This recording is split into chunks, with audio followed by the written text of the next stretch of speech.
పనికి కృష్ణుని అనుమతి తీసుకొని చేస్తూ ఉండేవారు. ఆ జనరేషన్ అయిపోయింది.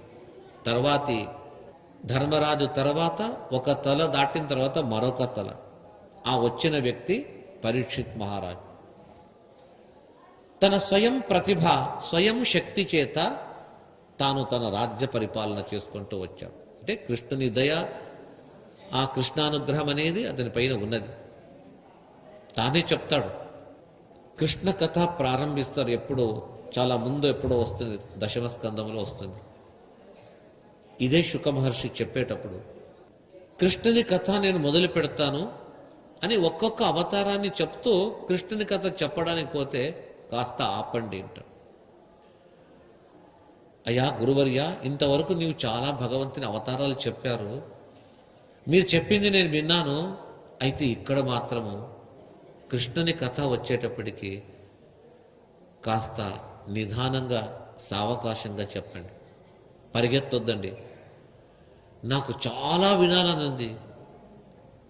కృష్ణ చరిత్రలో ఎన్నో ప్రశ్నలు, సందేహాలుంది, అడిగి తెలుసుకోవాలా.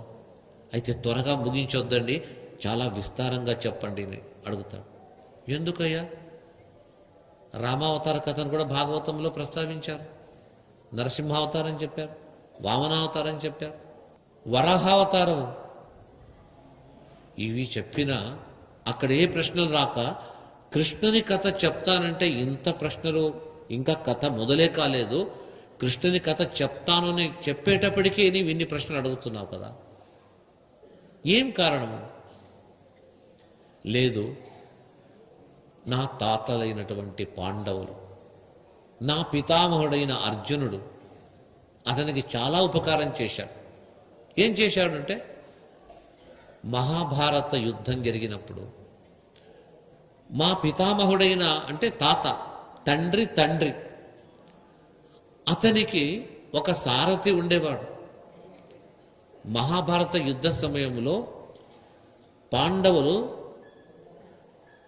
తమ సారథులను మాత్రం తీసుకెళ్ళలేదు, వాళ్ళ ఇంట్లో ఉంచి వేరే సారథులను పెట్టుకుంటారు. ఒక్క భీముడు మాత్రమే తన సారథిని పెట్టుకున్నాడు. ధర్మరాజు సారథి, నకుల సహదేవులకు ఉండే పర్మనెంట్ సారథులు ఉన్నారు, వాళ్ళని ఇంట్లో కూర్చోబెట్టి వేరే చోట నుంచి తీసుకొచ్చారు. ఆ తీసుకొచ్చిన సారథులు చాలామంది యుద్ధాల్లో పోతున్నారు, మళ్ళీ కొత్త వాళ్ళని చేస్తున్నారు. వీరు పోకూడదని చెప్పేసి వాడిని బతికించాలని వాళ్ళని వదిలేసి వచ్చారు. భీముడు మాత్రం అన్నాడు, ఎవరైనా కానీ నాకు నీవే ఉండాలని తన సారథిని, నేను నిన్ను రక్షిస్తానని. అర్జునునికి మాత్రము తన సారథిని వదిలేసి శ్రీకృష్ణునే పెట్టుకున్నాడు. ఇద్దరి సారథులు మాత్రమే మిగిలారు. అర్జునుని సారథి సాక్షాత్ కృష్ణుడు, అతన్ని ఎవరు కూడా స్పర్శించలేరు. భీముడు తన స్వకీయమైన భుజబలము చేత ఎన్ని అస్త్రశస్త్రములు వచ్చినా తన ఎడమ చేత్తోనే దాన్ని త్రించి పడేసి తన సారథిని రక్షించాడు. ఈ విధంగా ఆ మహాభారత యుద్ధంలో జరిగింది. నా పితామహుడైన అర్జునుడు మొదటి రోజు యుద్ధానికి ప్రవేశించిన తర్వాత కృష్ణుని అడుగుతాడు, కృష్ణ, ఒక్కసారి కౌరవ సైన్యాన్ని నేను చూస్తాను, ఆ రెండు సేనల మధ్యలో తీసుకెళ్ళుదను. సేనయోరుభయోర్మధ్యే రథం స్థాపయమేచ్యుత. ఆ రెండు సేనల మధ్యలో నేను తీసుకెళ్ళు. కృష్ణుడు తీసుకుపోతాడు, నిలబెడతాడు, చూస్తాడు. అక్కడ కౌరవ సైన్యాన్ని ఒక్కసారి ఎలాగుంది అంటే ఒక సముద్రం అట. దురత్యయం కౌరవ సైన్య సాగరం అంటారు. దాటుటకు అశక్యమైనటువంటి ఆ కౌరవ సైన్యము పెద్ద సముద్రం వలె ఉంది. సముద్రం దాటేది ఎంత కష్టం. దాటాలంటే ఒక నౌక కావాలి. మా పితామహుడైన అర్జునునకు అప్పుడు ఒక నౌక దొరికింది. ఆ నౌకలో ఎక్కి ఆ నౌకను ఆశ్రయించి ఆ కౌరవ సైన్య సాగరాన్ని దాటాడు. ఏది ఆ నౌక అంటే, శ్రీకృష్ణుని పాదములే ఆ మా పితామహునకు ఒక నౌక, ఒక ఓడ, ఒక పడవ. పాదములను ఆశ్రయించినందుకు మన స్టీమరు, బోట్లు, పడవల్లో వెళ్ళినా మనం చెప్పలేము, ఆ సముద్రం అల్లకల్లోలమైతే ముంచేస్తుంది. అయితే కృష్ణుని పాదములనే నౌకను ఎవడైతే ఆశ్రయిస్తాడో ఎప్పుడూ కూడా వాడికి ఈ మునుగడము లేదు. కారణమేమి? నవాసుదేవ భక్తానాం అశుభం విద్యతే క్వచిత్. ఆ భగవంతుణ్ణి నమ్మిన వ్యక్తులకి అప్పుడు ఆపద లేదు. గాఢంగా మా పితామహుడైన అర్జునుడు కృష్ణ పాదములను ఆశ్రయించాడు, సుఖంగా దాటాడు. నీ తాతకు సహకారం చేశాడు, నీకేమైంది చెప్పు? నీకేమైనా ఉపకారం చేశాడంటే అవును నాకు చేశాడు, చాలా చేశాడు నాకు. ఏమి? అశ్వత్థామ వదిలినటువంటి బ్రహ్మాస్త్రము అతడు గురిపెట్టి నా తల్లి గర్భవతిగా ఉంది, ఆ గర్భాన్ని నాశం చేయాలని దుర్యోధనుని మాట విని తానేం చేశాడు? బ్రహ్మాస్త్రాన్ని ప్రయోగించాడు. ఆ బ్రహ్మాస్త్రము ప్రబలి మహాజ్వాలతో కూడి వస్తోంది. ఉత్తరాదేవి పరిగెత్తుకుంటూ కృష్ణుని దగ్గరకు వెళ్ళి ఏడుస్తూ కాళ్లపై పడుతుంది. మనము మొదలు పెడతామా? పరీక్షితుడు, శ్రీకృష్ణుని అనుగ్రహము నాకు కూడా ఉంది. నేను మా తల్లి గర్భములో ఉండగా ఆ సమయంలో అశ్వత్థామ మా తల్లి గర్భాన్ని నాశపరచాలని బ్రహ్మాస్త్రాన్ని ప్రయోగించినప్పుడు నా తల్లి ప్రార్థించగా స్వయంగా శ్రీకృష్ణుడే లోపల ప్రవేశించి తన సుదర్శన చక్రాన్ని అడ్డుంచి నన్ను రక్షించాడు. అంటే ఈరోజు నేను ఈ భాగవత కథ వింటున్నాను అంటే అది కేవలము శ్రీకృష్ణ పరమాత్మని అనుగ్రహము. ఆ కృష్ణానుగ్రహము చేతనే నేను బయటికి వచ్చాను. ఇతనికి ఆ పేరు వచ్చింది కూడా ఈక్షిత అని. ఈక్షిత అంటే బాగా కళ్ళు తెరిచి చూస్తూ ఉన్నాడట. ఎవరు? నన్ను రక్షించడానికి ఒక వ్యక్తి వచ్చాడే అని మాతృ గర్భములో ఉన్నప్పుడే ఇతడు భగవంతుణ్ణి చూచాడు. ఎంత పుణ్యవంతుడో మనమే ఒకసారి ఆలోచిస్తాం. భగవంతుని దర్శనము ఎన్నో జన్మలు, బహునాం జన్మనామంతే జ్ఞానవాన్ మాం ప్రపద్యతే అంటాడు శ్రీకృష్ణుడు. బహుజన్మలు దాటిన తర్వాత దివ్య జ్ఞానాన్ని పొంది నన్ను చూడగలుగుతాడు. అయితే పరీక్షితుడు తల్లి గర్భములో ఉన్నప్పుడే భగవంతుని దర్శనము సాక్షాత్కారమైంది అతనికి. అతన్ని రక్షించి తాను బ్రహ్మాస్త్రాన్ని శాంతపరిచి బయటికి వచ్చాడు. ఇంత మహోపకారం చేసిన అతని కథను నేను తప్పనిసరిగా వినాలా అని చాలా తీవ్రమైన భక్తి యోగము ఆ పరీక్షితంలో ఎంత అద్భుతంగా ఉంది అన్నట్టయితే అతని శ్రద్ధ, అలాంటి గొప్ప వ్యక్తిత్వము. అందుకే శుక మహర్షి ఇతనికి ఆ భాగవత కథను చెప్పడానికి వచ్చాడు. అలాంటి పరీక్షితుడు తానే స్వయంగా తన రాజ్యాన్ని సంచరిస్తూ ప్రజల యోగక్షేమాలను స్థితిగతులను తెలుసుకుంటూ వెళ్ళేవాడు. ఒకసారి వేటకై ఒకరోజది, ఎన్నోసార్లు వేటకు వెళుతూ ఉంటారు. ఒక సందర్భము అది బహుశా ఆ రోజు లేచిన దినము అతని జీవనమును సరిపరిచే దినమేమో. అది నిద్ర లేచాడు, స్నాన సంధ్యాదులు ముగించాడు, ధనస్సు బాణములు పట్టుకొని రథాన్ని అధిరోహించి అరణ్యానికి వెళతాడట. మృగాన్ అనుగత శ్రాంత, అరణ్యము లోపల వెళ్ళి ఆ మృగములను వేటాడి చాలా తాను అలసట నొందాడు. ఆకలవుతుంది, దాహమవుతుంది. నీటి కొరకు ఆ అరణ్యంలో అటు ఇటు అంతా చూచాడు. ఎక్కడ చూచినా నీరు అగుపించలేదు. జలాశయం అచక్షాణ, ఆ నీటి కొరకు చాలా వెతికి వెతికి ఎక్కడా జలాశయము కానక కనపడలేదు. ఒక దూరంలో అతని దృష్టి పోయింది, ఒక ఆశ్రమం మాత్రం అగుపిస్తుంది. సరే, ఆశ్రమం ఉందంటే అక్కడ ఏదో ఒక నీరు ఉండాలి. నా దాహాన్ని తీర్చడానికి నీరు అక్కడ దొరకవచ్చు అని పరీక్షితుడు ఆశ్రమం దగ్గరికి వెళతాడు. ప్రవివేశ తమాశ్రమం. ఆ ఆశ్రమాన్ని ప్రవేశిస్తాడట. లోపల ఒక మహాముని ధ్యాన సమాధిలో ఉన్నాడు. ఎలాగున్నాడు ఆ మహాముని? శాంతం మీలితలోచనం అన్న, పరమ శాంతమైన ముఖమట. కళ్ళు మూసుకొని ఉన్నాడు. బాహ్య ప్రపంచ జ్ఞానము లేదు. అసంప్రజ్ఞాత సమాధి అంటారు. వ్యక్తి కూర్చొని ఉంటాడు, ప్రాణం ఉంటుంది, ఎవరైనా పట్టి కదల్చినా కూడా వారికి స్పృహ ఉండదు. శరీరం మాత్రం ఉంటుంది. ఆ లోపల ఆ మనస్సు బాహ్య ప్రపంచాన్ని మర్చి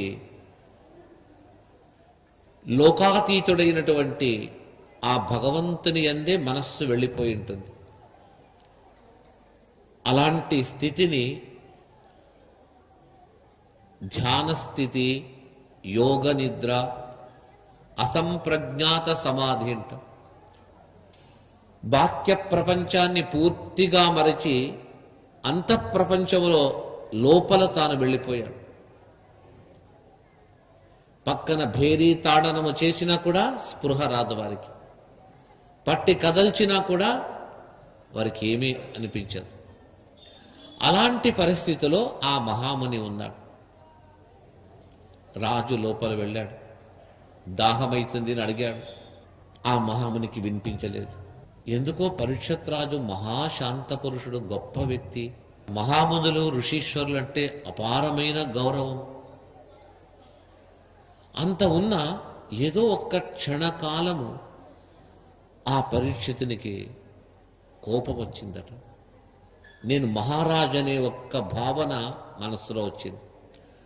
మహారాజు అనే వచ్చే భావన తప్పు కాదు. అయితే ఎక్కడికి వెళ్ళాలా? ఎక్కడికి వెళ్ళి ఆ భావన చూపించాలా? ఎక్కడ చూపకూడదు. మహర్షుల దగ్గరికి, తపోధనుల దగ్గరికి వెళ్ళి కోపపడేదే కాక, నేను ఇంత గొప్ప మహానుభావుని, ఇంత గొప్ప రాజును, నన్ను ఇతడు ఎందుకు చూడటం లేదే, నన్ను గుర్తించలేదు, నన్ను గుర్తించి దగ్గర పిలువాల అనే ఒక్క చిన్న భావన అల్పకాలంలో వచ్చింది. ఎక్కువ కాలం కూడా లేదు, చాలా కొద్దిగా ఆ మనసులో వచ్చేసింది. అదే అతనికి పరీక్షత్ రాజుకు వచ్చిన ఆ చిన్న భావన. ఆ భావనమే అతని ఆయుష్ను పూర్తిగా మార్చేసింది. అతనికే తెలియదు ఏమవుతుందనేది. ఆ మహర్షుల పెద్దవారి దగ్గరికి వెళ్ళి అతను దాహమవుతుందని అడగ్గా వాళ్ళు నీళ్లు ఇవ్వలేకపోతే, నేనింత గొప్పవాడిని, నా మాటలే వీళ్ళు పెడచెవి పడుతున్నారు కదా అని కోపం వెంటనే వచ్చేసింది. ఆ కోప సమయంలో అతనికి ఏం చేస్తున్నాడో తెలియదు. అదే స్థలంలో ఒక సర్పం, చనిపోయిన సర్పం అక్కడ పడి ఉండింది. ఆ చనిపోయిన సర్పాన్ని తన బాణములతో, బాణాగ్రముతో తీస్తాడట. చేత్తో కూడా పట్టాడు.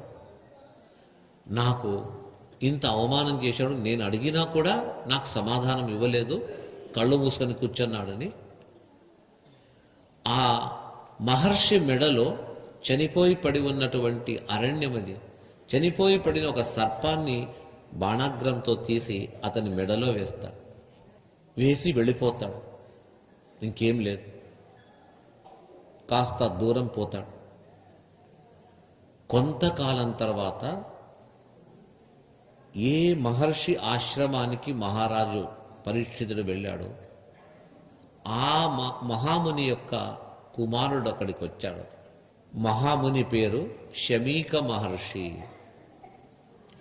పరీక్షత్ రాజు దాహమైనప్పుడు ఏ ఆశ్రమంలో వెళ్ళాడో ఆ ఆశ్రమానికి అధిపతి అయిన ఋషి పేరు శమీకుడు, శమీక మహర్షి. ఆ శమీక మహర్షికి కుమారుడు శృంగి, బాలక శృంగి. ఆ పుత్రుడు పక్కకుండే ఆశ్రమంలో ఉండే వారితో ఆటలాడుతూ కాసేపటికి తన ఆశ్రమానికి వస్తాడు. ఎంత వయస్సు అంటే 8 సంవత్సరముల ప్రాయము లేదా 10 లోపల ఉంటుంది అని చెప్పేసి ఊహిస్తున్నారు. ఆ బాలకుడు తన తండ్రి మెడలో ఉండే వేలాడే సర్పాన్ని చూచాడు. తపస్సులో ఉండే మా తండ్రి మెడలో సర్పం పడింది అంటే ఎవడో చేశాడు, ఎవరో రాజు వచ్చిపోయాడని విన్నా. ఆ రాజు పని అయి ఉంటుంది అని చాలా కోప్పడ్డాడు. శ్రీకృష్ణుడు భూమిపై ఉన్నంత వరకు ఎవరూ ఈ పని చేసేవాళ్ళు కాదు. ఎవరి జోలికి వెళ్ళక తనంతట తాను అరణ్యములో ఉంటూ తపస్సు చేస్తూ ఒక్కరికి హాని చేయకుండా ఉండే ఇలాంటి మహర్షులను అవమానపరిచే రాజులు ఈ భూమిపైన ఉండరాదు. ఈ ఆలోచన, ఈ భావన ఎవరికి వచ్చింది? ఆ మహాముని యొక్క శమీక ఋషి యొక్క కుమారుడైన శృంగికి రావడం. ముందే బాలకుడు ఉత్సాహవంతుడు, పట్టరాని కోపం వచ్చేసింది. ఆ కోపముతో శాపాన్ని ఇస్తున్నాడు. అతనికి వచ్చిన కోపమే శాపంగా మారింది. మహర్షులకు కోపం వస్తుంది. చాలామంది మహర్షులు చాలామందికి శాపం ఇచ్చారు. పెద్దవారికి కోపం వస్తే మహాత్ములు శాపం ఇస్తారు. ఆ శాపం ఏమవుతుంది? ఒక విధంగా వారికి హాని అనుకున్నప్పటికీ కూడా ప్రపంచానికి అది మహోపకారం అవుతుందట. Sun life multi speciality hospital ప్రజలకు నిరంతర వైద్య సేవలు అందిస్తున్న hospital. Diabetology, stem cell physician లో ఇండియాలోనే మొదటి డాక్టర్ గా పేరుగాంచిన డాక్టర్ విజయ్ భాస్కర్ గారు అత్యాధునిక విజ్ఞాన పరిజ్ఞానంతో అంతర్జాతీయ ప్రమాణాలతో సామాన్యులకు సైతం అందుబాటులోకి తెచ్చారు sun life multi speciality hospital ను. అనుభవజ్ఞులైన వైద్యులతో అన్ని రకాల వైద్య సేవలు, ఆపరేషన్స్, సర్జికల్ ఎమర్జెన్సీలు, ప్లాస్టిక్ సర్జరీలు, చికిత్స అందించనున్నారు. 24 గంటలు అందుబాటులో ఫార్మసీ మరియు అంబులెన్స్ సౌకర్యం కలదు. సంప్రదించండి sun life multi speciality hospital, Dhammaiguda. Contact number 8121678234, 9700971100.